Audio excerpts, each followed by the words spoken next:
Hi, boys and girls. Let's get ready to do Text Talk, Unit 3, Week 7, Day 2. Yesterday, we read the first half of the story, Something Special for Me, by Vera B. Williams. When we left off, Rosa was having a hard time deciding what to buy with the money in the jar. Today, we'll keep reading to find out what happens. Then, we'll reread parts of the text closely to see how her friends and family were important in helping her make her decision.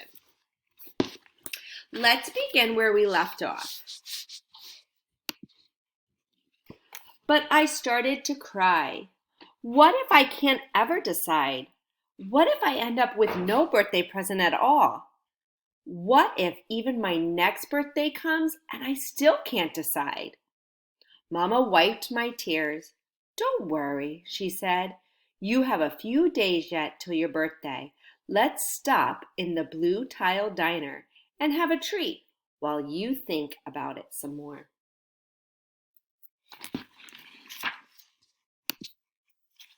Josephine, who is the owner, brought us our pie and ice cream herself. She played my favorite song on the jukebox, too. For an early birthday, she said, many happy returns of the day. After that, I felt better. I was ready to look in more stores, but it had gotten too late. We could already see a star in the sky. Quick, Rosa, make a wish, Mama said. Starlight, star bright, first star I see tonight. I wish I may, I wish I might have the wish I wish tonight. I whispered, but all that I could wish was that I would know what to wish for. And right after that is when I heard the music. We were standing near the corner, and someone was standing under the lamppost, playing on an instrument. What is that? I asked my mother. An accordion, she told me. Your other grandma used to play one just like that. She played at concerts in the park and at weddings. I remember people used to say she could make even the chairs and tables dance. What does it mean that Josephine is the owner of the Blue Tile Diner? That's right, it's her diner. That means that all the decisions made for the diner she makes. What do you think it meant that Rosa's grandmother could play the accordion and make the chairs and tables dance? I think that's right. I think it means that she put the music in everything that was around her, and everyone joined in. On the way home, I imagined myself playing the accordion while the chairs and tables danced. I could see Lyra and Jenny and May dancing too. I could see myself right up on the stage in the park. I imagined myself sitting on our back steps and playing music whenever I wanted.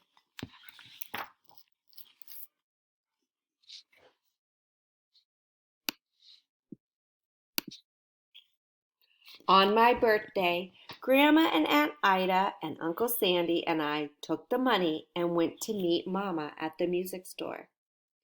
The music store was full of big accordions, but they were very expensive. The woman in the store said, "How about this one? It's good for a beginner." And she showed me one just the right size for me. When she played it, I heard the same beautiful sound I had heard on the corner by the diner. We were lucky because the accordion wasn't brand new, so it cost less than the others. It took all the jar money, though, and a little bit more from Aunt Ida's purse. Uncle Sandy said he'd pay for lessons every week, and this time I didn't want to change my mind at all.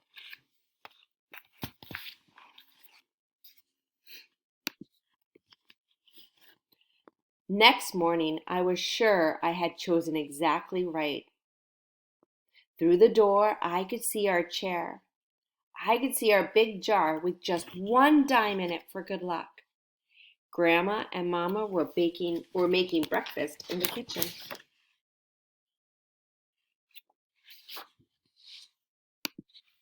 And right beside my bed was my own accordion waiting for me to make songs come out of it.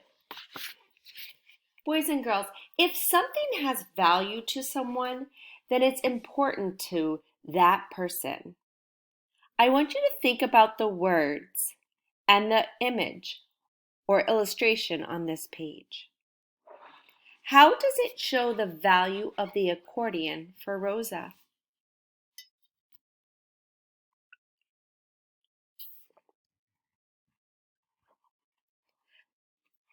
That's right. The accordion's the only thing we see in the picture showing that it's very special, and the illustrator wanted to bring our attention to it. And also, she had the accordion right next to her bed. I think those reasons are very good reasons to show that the accordion is very valuable to her. All right, we're going to look at some parts of the book, both words and images.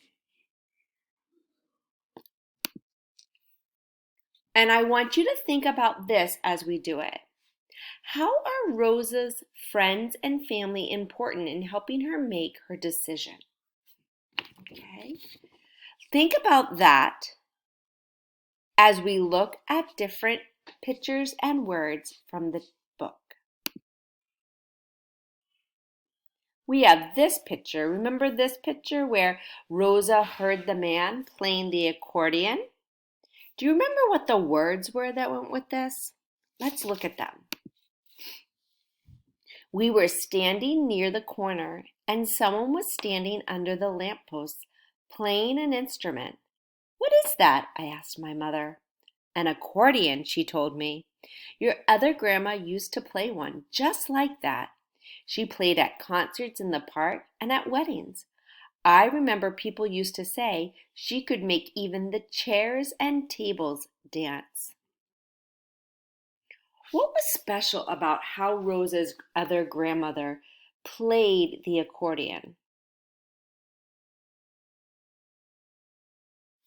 That's right. She could make even the chairs and tables dance.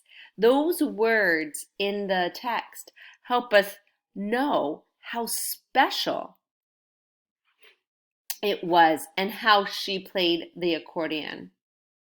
As we keep reading, notice how Rosa is inspired by this information.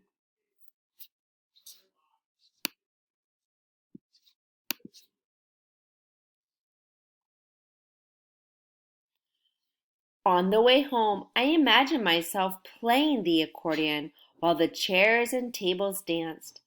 I could see Leroy and Jenny and May dancing too. I could see myself right up on the stage in the park. I imagined myself sitting on our back steps and playing music whenever I wanted. Boys and girls, how are Rosa's friends and family important when she's trying to decide whether to buy the accordion?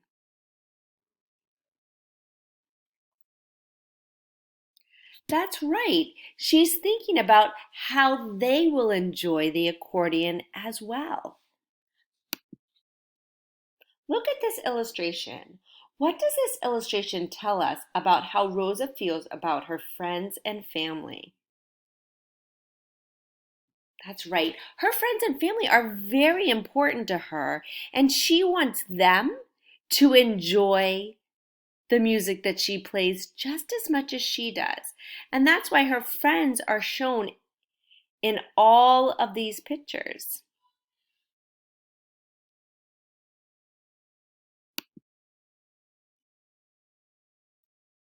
In this picture, we see Rosa's family gathered around her at the music store. Let's reread to find out how each member was important in her decision to buy the accordion. On my birthday, Grandma and Aunt Ida and Uncle Sandy and I took the money and went to meet Mama at the music store. The music store was full of big accordions, but they were very expensive. Then the woman in the store said, "How about this one? It's good for a beginner." And she showed me one just the right size for me. When she played it, I heard the same beautiful sound I heard on the corner by the diner. We were lucky because the accordion wasn't brand new, so it cost less than the others. It took all the jar money, though, and a little bit more from Aunt Ida's purse. Uncle Sandy said he'd pay for lessons every week, and this time I didn't want to change my mind at all. What does it mean that some accordions were expensive? That's right. That word expensive means that they cost a lot of money. What was unique about the accordion that Rosa bought? Well, a couple of things, right? The size, it was smaller, so it was a good size for her. But also, it wasn't brand new. So it was less money than the other ones. How did Aunt Ida and Uncle Sandy support Rosa to purchase the accordion? Yes, Aunt Ida gave more money so that they could afford it, and Uncle Sandy is going to pay for her to have a lesson every week so she can learn to play it. Boys and girls, I want you to think about who was the most important friend or family member in Rosa's process of making her decision. Think back into the book. The Josephine at the diner who encouraged her to go make a wish. And then when she went outside, she saw the star, she wished on the star, and then she heard the music, which made her go over and listen to it. Her mom told her about her grandma so that Rosa could have a connection to that instrument. And we can't forget the woman at the store. She helped Rosa find the right accordion for her, the right size and the right price. And finally, Aunt Ida gave more money so that Rosa could buy it. And Uncle Sandy is going to pay for lessons. Okay, here's what I want you to do. I want you to identify one of Rosa's friends or family members who you think is the most important in helping her make her decision. Why do you think that? What event in the story makes you think that? Remember to use details from any part of the whole story to support your idea. You're going to click on the Flipgrid link and then go into Flipgrid and record your answer. I can't wait to see who you think is the most important. Remember, this isn't a question that we all have to agree on. We may all have a different thought and idea about this, and that's okay. I can't wait to see who you think was the most important.